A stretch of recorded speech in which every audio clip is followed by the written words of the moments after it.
Nama Om Vishnu Padaya Krishna Prestaya Bhutale Srimate Bhakti Vedanta Swamin Iti Namane Namaste Saraswate Deve Gauravani Pracharane Nirvishesha Shunyavadi Pashyatya Deshatarane Om Apavitra Pavitro Va Sarva Avastang Gutopi Va Yat Smaret Pundarika Akshang Sabhaya Abhyantara Shuchi Sri Vishnu Sri Vishnu Sri Vishnu Om Agyana Timarandasya Jnana Anjana Shalakaya Chakshur Unmilitang Yena Tashmai Sri Gurave Namaha Mukang Karoti Vachalang Pangung Lang Hayate Girim Yat Kripa Tamahang Vande Sri Gurum Dinataranam Yat Kripa Tamahang Vande Parama Ananda Madhavam Trinadapi Sunichena Tarar Iva Sahishnuna Amanina Manadena Kirtaniya Sadahari Haranama Haranama Haranama Aiva Kevalam Kalau Nastyeva Nastyeva Nastyeva Gatir Anyata Om Namo Bhagavate Vasudevaya Om Namo Bhagavate Vasudevaya Om Namo Bhagavate Vasudevaya. So last week we heard how after the killing of Jarasandha by Bhimasena, the three of them, Krishna, Arjuna, and Bhima, returned to Hastinapur. And Yudhisthira praised Lord Krishna very nicely, telling such nice things about Krishna. And we understood from Yudhisthira that he clearly understands that Krishna is God. He is not confused whatsoever. Then, the last thing we heard last week, Yudhisthira began his Rajasuya sacrifice. He is doing this sacrifice alongside his wife Draupadi, as all sacrifices should be performed husband and wife together. So we pick up now the next episode, which is known as Agra Puja. Another important procedure is that the most exalted personality in the assembly of such a sacrificial ceremony is first offered worship. After all arrangements were made for Yudhisthira's sacrifice, the next consideration was who should be worshipped first in the ceremony. This particular ceremony is called Agra Puja. Agra means first, and Puja means worship. This Agra Puja is similar to the election of a president. And in this sacrificial assembly, all the members were very exalted. Some proposed to elect one person as the perfect candidate for accepting Agra Puja, and others proposed someone else. The great Acharya Jiva Goswami points out that the members of the assembly were not astonished at the opulence of the sacrifice, since they knew that King Yudhisthira was a devotee of Lord Krishna. Still, the assembly could not select who was the most deserving candidate for being worshipped first. This indicates that many of the brahmanas present were not fully realized transcendentalists, but rather they were conventional brahmanas, uncertain of who or what is the supreme conclusion of Vedic wisdom. And similarly, Acharya Vishwanath Chakrabarti comments and advises us how to understand what would occur in the assembly. The undecided members of the assembly were those who were less intelligent, and not such exalted personalities as Brahma, Shiva, and Dvaipayana Vyasadeva. They all thought, well, since today no one is asking our opinion, why should we say anything? Therefore, however, here is Sahadev, who is renowned for his sharp skill in analyzing all sorts of circumstances. Sahadev can help appoint the person who is to be worshipped first. So only if Sahadev, somehow or other, fails to speak or cannot understand the situation properly, then we will speak up, despite no one's having inquired from us. So, having made up their minds in this way, the greatest personalities all remained silent. And when the matter remained undecided, Pandava Sahadev began speaking in favor of Lord Krishna. Lord Krishna is the best among the members of the Yadu dynasty. Krishna is the protector of his devotees. Krishna is the most exalted personality in this assembly. Therefore, without any objection, I think that Krishna should be offered the honor of being worshipped first. Now, although there are demigods here, such as Lord Brahma, Lord Shiva, Indra, and many other exalted personalities, no one can be greater or equal than Krishna in terms of time, space, riches, strength, reputation, wisdom, renunciation, or any other consideration. Anything considered an opulence is fully present in Krishna. Just as the individual soul is the basic principle of the growth of the material body, Krishna is the supersoul of the entire cosmic manifestation.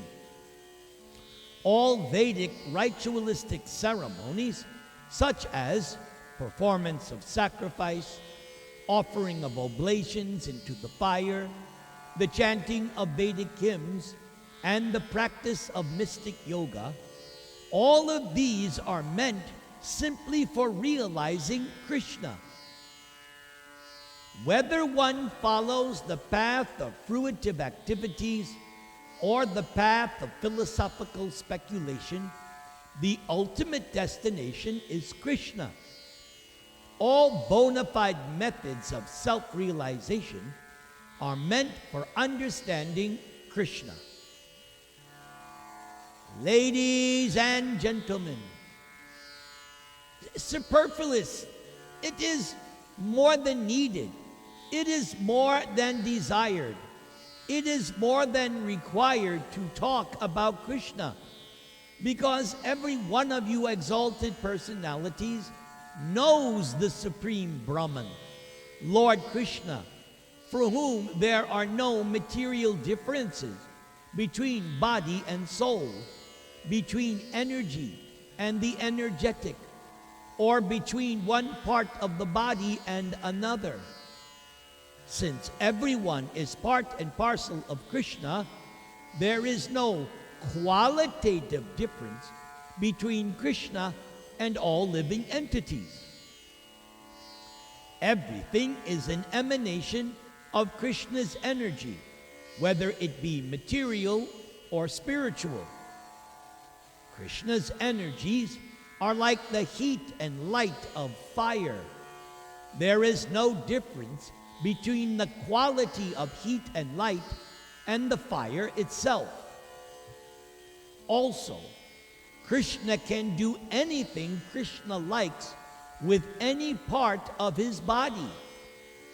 We, however, can execute a particular action with the help of a particular part of our body. But Krishna can do anything and everything with any part of his body. And because Krishna's transcendental body is full of knowledge and bliss in eternity, Krishna does not undergo the 6 kinds of material changes, namely birth, existence, growth, production, dwindling, and vanishing. Being unforced by any external energy, Krishna is the supreme cause of the creation, maintenance, and dissolution of everything that be. By the grace of Krishna only, everyone is engaged in the practice of religion, in the development of economic conditions, and the satisfaction of the senses, and ultimately, the achievement of liberation from material bondage. These 4 principles of progressive life can be executed only by the mercy of Krishna. Krishna, therefore, should be offered the first worship of this great sacrifice, and no one should disagree.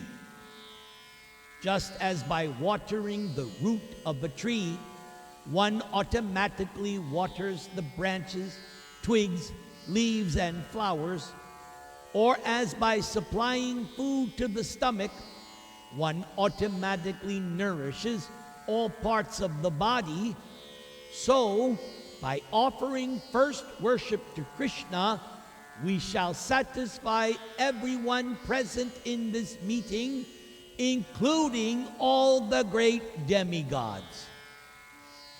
If anyone is charitably disposed, then it will be very good for him or her to give charity only to Krishna.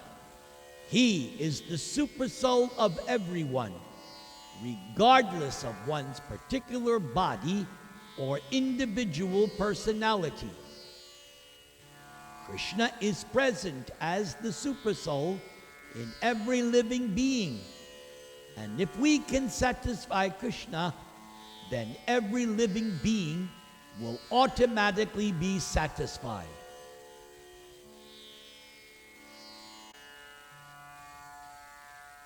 Thus, Sahadev was fortunate to know the glories of Krishna.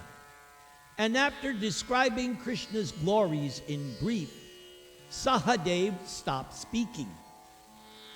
After this speech, all the members present in that great sacrificial assembly applauded. They all confirmed Sahadev's words. Continuously they said, "Everything Sahadev has said is completely perfect. Everything you have said, Sahadev, is completely perfect." After hearing the confirmation of all present, King Yudhishthira, especially amongst the Brahmins and learned sages, worshiped Lord Krishna according to the regulative principles of the Vedic injunctions. First of all, Yudhishthira, along with his 4 brothers and wives, children, and other relatives and ministers, washed the lotus feet of Lord Krishna, sprinkling the water on their heads. After this, Yudhishthira offered Lord Krishna various kinds of yellow silken garments and presented heaps of jewelry and ornaments before Krishna for his personal use. Yudhishthira felt such ecstasy by honoring Krishna, who was his only lovable object, tears glided down from Yudhishthir's eyes. And although he wanted to, Yudhishthir could not see Lord Krishna very well because of the tears. So when Lord Krishna was thus worshipped by King Yudhishthir, all the members present in the assembly stood up, and with folded hands, everyone began chanting, Jai, Jai, Namaha, Namaha. Everyone joined together to offer respectful obeisances to Krishna, and then there were flowers falling from the sky. Hare Krishna, Krishna Krishna, Hare Hare, Hare Rama, Rama Rama, Hare Hare. This next part is called Shishupal Loses His Head. In that meeting, King Shishupal was also present. Shishupal was an avowed enemy of Krishna for many reasons, especially because of Krishna's having stolen Rukmini from the marriage ceremony. Therefore, Shishupal could simply not tolerate such honor being given to Krishna and hearing the glorification of Krishna's qualities. So instead of being happy to hear the glories of Krishna, Shishupal became very angry. When everyone offered respect to Krishna by standing up, Shishupal remained in his seat. But as he became angrier at Krishna's being honored, Shishupal suddenly stood up, raised his hand, and spoke very strongly and fearlessly against Lord Krishna. And he did this in such a way that Lord Krishna could hear Shishupal distinctly. Ladies and gentlemen, I can now appreciate the statement of the Vedas that after all, time is the predominating factor. In spite of all endeavors to the contrary, the time element executes its own plan without opposition. For example, one may try one's best to live, but when the time for death comes, no one can check it. Now I see here that although many stalwart personalities are present in this assembly, the influence of time is so strong that even they have been misled by the statement of this boy Sahadev, who has foolishly spoken about Krishna. Many learned sages and elder persons are present, but actually, still they are accepting the statement of a foolish boy, Sahadev. This only means that by the influence of time, even the intelligence of such honored persons as those present in this meeting can be misdirected. Now, I fully agree with the respectable persons present here that they are competent to select a personality who can be worshipped first, but I cannot agree with the statement of a boy like Sahadev, who has spoken so highly about Krishna and has recommended that Krishna is fit to accept the first worship in this sacrifice.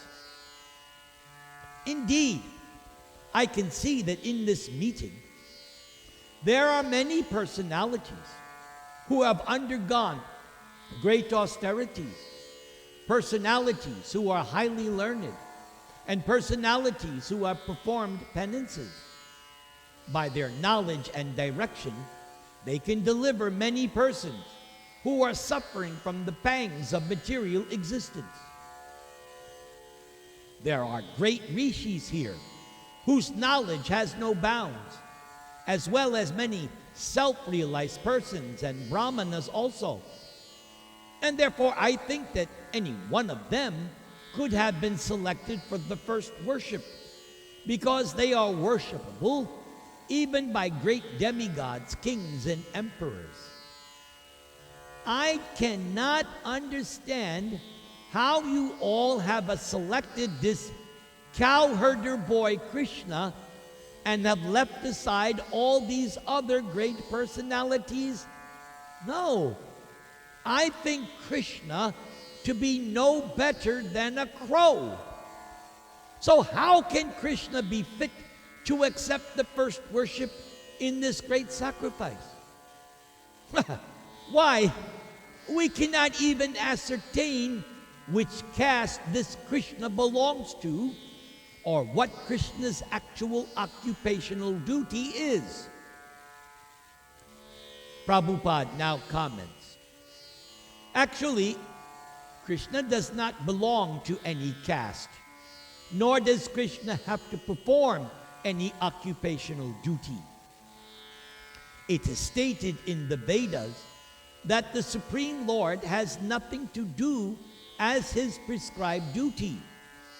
Whatever has to be done on his behalf is executed by Krishna's different energies. Shishupal continued his vituperation. Why, Krishna does not even belong to a high family. Krishna is so independent that no one knows Krishna's principles of religious life. Indeed, it appears that Krishna is outside the jurisdiction of all religious principles.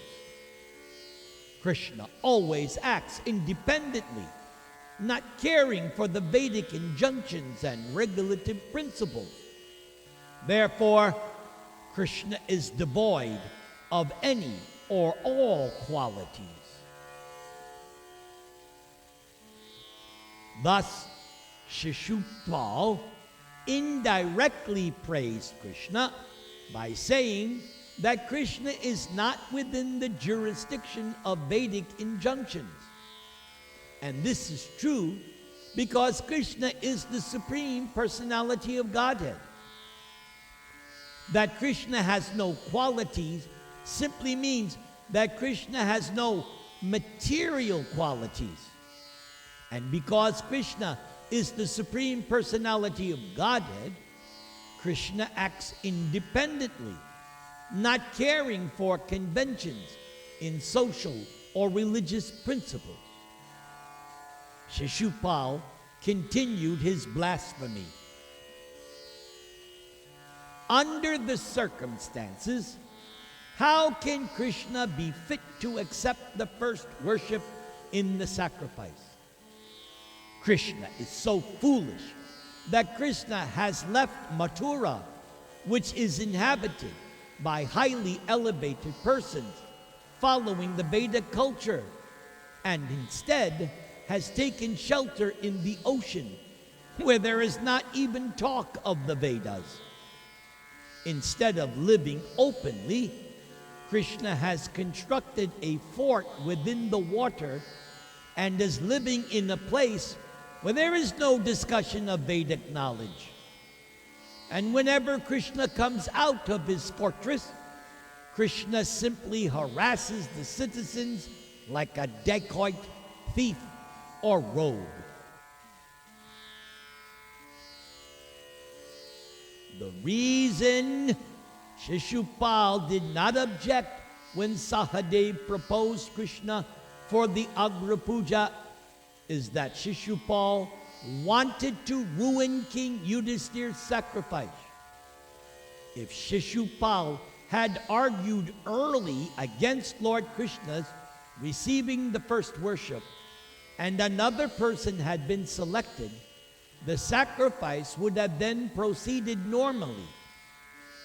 Therefore, Shishupal allowed Krishna to be selected, waited until the worship was over, and then spoke up hoping in this way to demonstrate that the sacrifice was now spoiled. Thus, in this way, Shishupal would ruin the endeavor of Maharaj Yudhishthir. As it is said in the Vedas, apuja yatra pujante, pujanang cha vyatikramaha. In the place where those who are not to be worshipped are actually worshipped, there is such an offense to those who are actually worshipable. Pratibadnati hi shreya puja vyatikramaha. Improperly understanding who is to be worshipped and who is not to be worshipped will impede one's progress in life. Hare Krishna, Krishna Krishna, Hare Hare, Hare Rama, Rama Rama, Hare Hare. All right, we have one more episode for today. This is entitled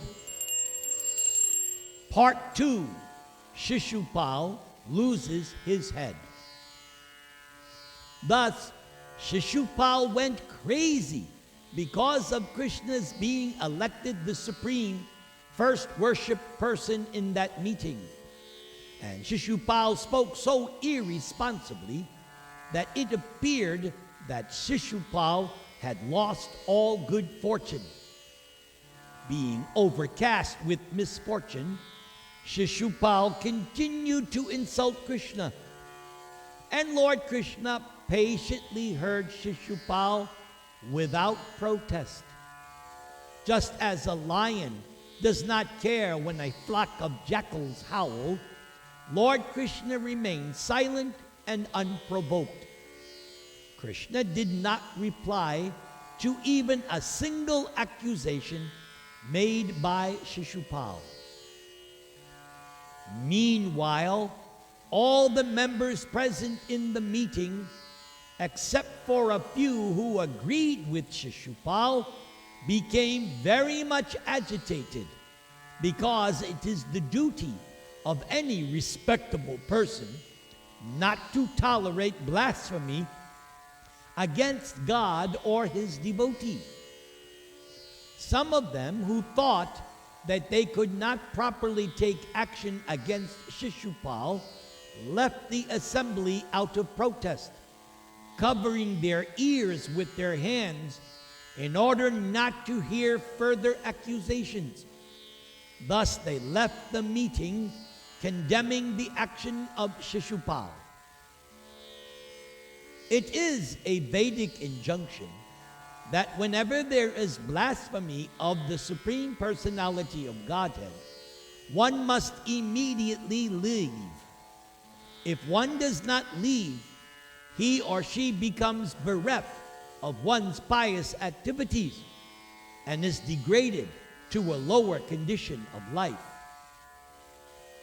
All the kings present belonging to the Kuru dynasty, Matsya dynasty, Kekaya dynasty, and Srinjaya dynasty were very angry and immediately took up their swords and shields to kill Shishupal, who was so foolish that he was not even slightly agitated or afraid, although all the kings present were ready to kill Shishupal.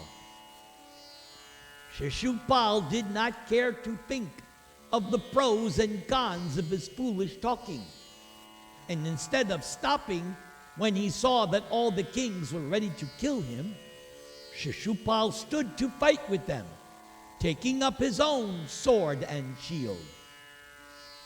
So when Lord Krishna saw that they were going to a fight in the arena of the auspicious Rajasuya sacrifice, Krishna personally pacified them.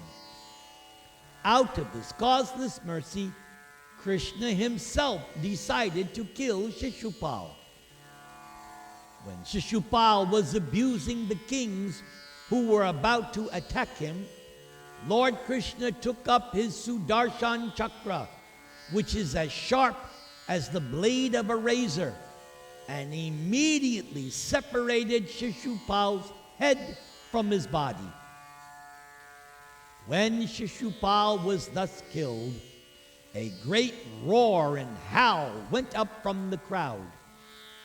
Taking advantage of that disturbance, the few kings who were supporters of Shishupal quickly left the assembly out of fear for their lives. Just then, the fortunate spirit soul of Shishupal immediately came out of his body and merged into the body of Lord Krishna in the presence of all, exactly as a burning meteor falls to the surface of the globe. The merging of Shishupal's soul into the transcendental body of Krishna reminds us the story of Jai and Vijay, who fell to the material world from the Vaikuntha planets upon being cursed by the four Kumaras. And for their return to the Vaikuntha world, it was arranged that both Jai and Vijay, for 3 consecutive births, would act as deadly enemies of the Lord. And at the end of these lives, they would return to Vaikuntha world and serve the Lord as his associates. Now, although Shishupal acted as the enemy of the Lord, still he was not for a single moment out of Krishna consciousness. For Shishupal was always absorbed in thought of Krishna. And therefore Shishupal first got the salvation of Sayujya Mukti, merging into the existence of the Supreme. And then Shishupal was finally reinstated in his original position in Vaikuntha with personal service to the Lord. Thus, Bhagavad Gita corroborates this fact. Antakale chamam eva shmaran mukva kalevram ya prayati samad bhavam yati nasti atra sangshayaha. One who is absorbed in the thought of the Supreme Lord at the time of death immediately enters the kingdom of God after quitting one's material body. It is also to be noted that if Lord Krishna had done nothing, there probably would have been a savage fight on the sacrificial grounds, and thus the whole ceremony would have been drenched in blood, thus spoiling the sanctified atmosphere. Therefore, in order to protect the Rajasuya sacrifice of Krishna's beloved devotee Yudhishthira, Krishna immediately severed Shishupal's head with his razor-sharp disc in such a way that not even one drop of blood fell within the sacrificial grounds. We should know, however, that Shishupal is actually one of the Lord's eternal associates, playing the part of a belligerent demon. Thus, to most observers, it appeared that Shishupal achieved impersonal liberation of merging into Lord Krishna's bodily effulgence. In fact, after being liberated from his mortal frame, Shishupal returned to the side of his master, the Supreme Lord Narayan, who lives in the spiritual world. Hare Krishna, Krishna Krishna, Hare Hare, Hare Rama, Rama Rama, Hare Hare.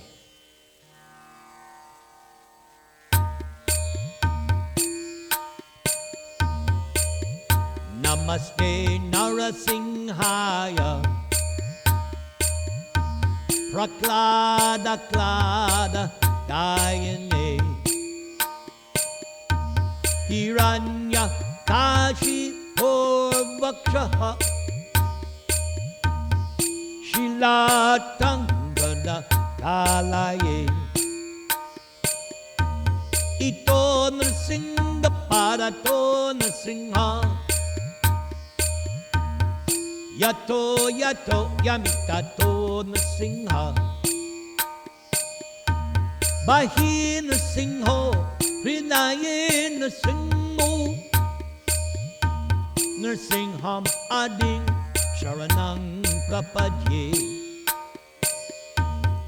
Tavakara Kamala Vare Nakam Adbhuta Sringam Dalita Hiranya Kashipu Tanu Bringam Keshavadrita Narahari Rupa Jaya Jagadisha Hare Jaya Jagadisha Hare Jaya Jagadisha Hare Keshavadrita Narahari Rupa Jaya Jagadisha Hare Jaya Jagadisha Hare Jaya Jagadisha Hare Jaya Jagadish Jaya Jagadish Jaya Jagadisha Hare